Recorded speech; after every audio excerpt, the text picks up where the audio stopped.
Make sure to like and follow along as we follow along for this specific okra pod, and we can watch it grow over the next few days and see it go from a flower to a fully pollinated fruit.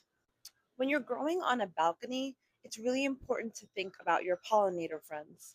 So let's go ahead and look at an okra flower and pollinate it ourselves. When you're growing on a balcony, it's really important to think about pollination, especially for flowers like okra flowers. Okra flowers only bloom for about 24 hours, maybe even less. They might bloom in the morning, and by sunset, they will be they will be gone, whether it's been pollinated or not. Okra flowers only bloom for the day.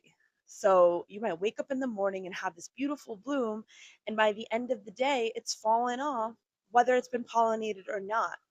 So let's take a look at the flower and let's pollinate it ourselves so we can make sure that the okra grows.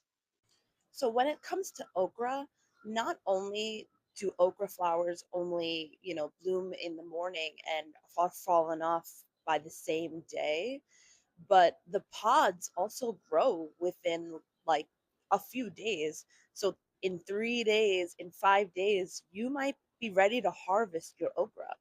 So this whole situation is happening fairly fast.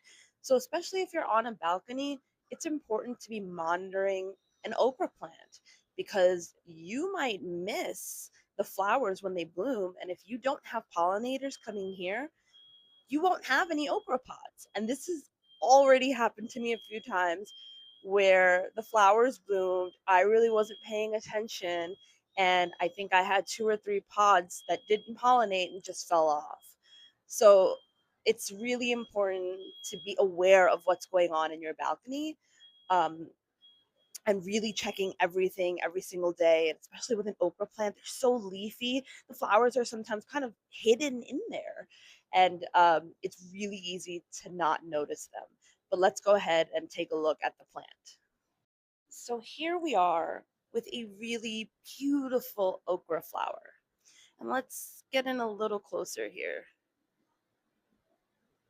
You can see how lovely that is, really. Like, it is just absolutely stunning.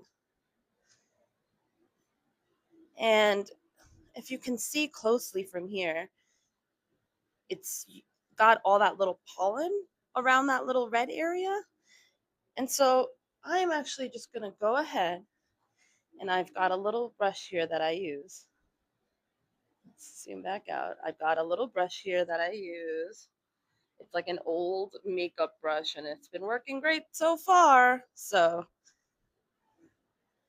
And I'm just going to go in there and sort of swirl around the pollen and make sure the plant is pollinated. So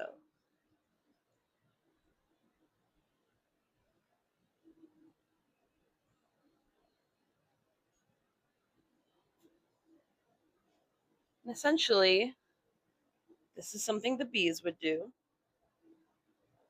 but I can't always guarantee on a balcony that they're going to be pollinators. Do you see an ant in there? Okay. You don't have to do it for this long, it's just for show. But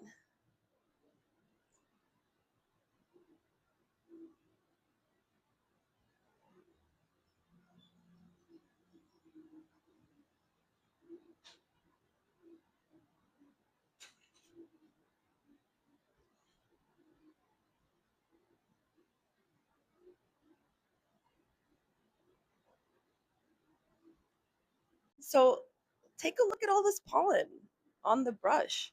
You can sort of see it. It's got all this little specks on it now. And yeah, that's pretty much it. Um, Okra is self-pollinating, so there's both the male and female parts in one flower. You don't have to take pollen from one flower into the other, which is happens with some of the other plants like cucumbers, where you need to take flower from one pollen. Sorry, take pollen from one flower and move it to the female flower. So that's a little bit more intensive. This is actually super simple, and I'll keep us updated on this specific okra pod over the next few days, and let's see how it grows.